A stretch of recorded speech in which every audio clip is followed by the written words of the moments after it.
Governments are making decisions every single day that affect all of us. But what happens when you think they've gotten something completely wrong or cut a deal that's just deeply unfair?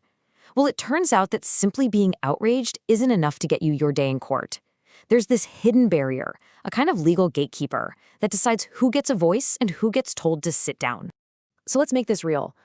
Imagine the tax authority gives a massive tax break to one specific group, and it's a deal that feels totally unjust to you, a regular person who pays their taxes on time. Can you sue them? Can you really just march into court and demand some accountability? You'd think it's a simple question of fairness, but the answer is actually wrapped up in a pretty complicated legal idea. And that complicated legal idea is called locus standi. It's a Latin term that literally means a place to stand. See, before a court will even listen to a word you have to say, you first have to prove that you have a right to be there, that you've got a real, genuine stake in the matter. Without locus standing, you don't have the key to the courtroom door, and that door is staying firmly shut. To really get our heads around how this works in the real world, we need to jump back in time to one of the most famous cases on this very subject. It's a story that involves newspapers, a lot of fake names, and a tax deal that was, well, incredibly controversial. So picture this. We're in the heart of London's newspaper industry, Fleet Street. For decades, there was this open secret. Thousands of casual print workers, the so-called Fleet Street casuals, were paid in cash. And to avoid paying taxes, many of them worked under fake names. And I'm not kidding you, Mickey Mouse was apparently a very popular one. So by 1979, the Inland Revenue finally decides to act. But instead of prosecuting them, they offered a deal. Come clean, pay what you owe for the last 2 years, and we'll just forget about all those decades of tax evasion before that. Yeah, as you can imagine, this sweetheart deal, as it got called, did not sit well with everybody. And one group in particular decided this was an injustice they just couldn't ignore. Okay, so here's where the battle lines are drawn. On one side, you have the National Federation of Self-Employed and Small Businesses.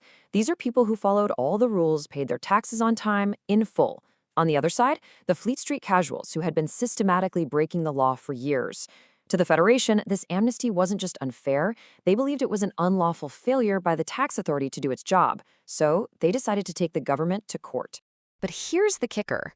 The court case didn't start by asking, was this tax deal fair? Nope.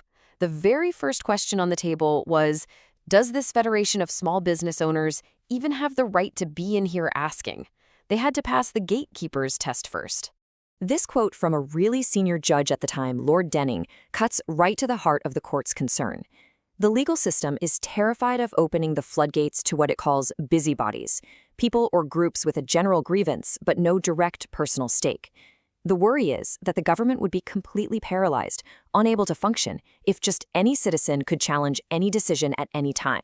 So how does the court decide who has a sufficient interest and who's just a busybody? They applied a 3-step test. First, what specific government power is being challenged? Easy enough, it was the Inland Revenue's power to manage and collect taxes. Second, who's doing the challenging and what's their connection to that power? In this case, it was a group representing other taxpayers. And finally, the big judgment call. Is that relationship, just being another taxpayer, close enough to count? Is that a sufficient interest? The case went all the way up to the UK's highest court back then, the House of Lords. The entire legal community was holding its breath. After all the arguments about fairness and duty, what did the judges decide? The Federation lost. The court never even got around to deciding if the deal was fair or not. They were stopped at the gate. The case was dismissed. So what was the thinking here? Well, the court basically reasoned that an individual's taxes are a private, confidential matter between them and the taxman. The Federation, as a group of other taxpayers, had no direct stake. It just wasn't their tax affair. And the court feared that letting them sue would open the door for any group of angry taxpayers to challenge any tax decision they disliked, which could potentially grind the whole system to a halt.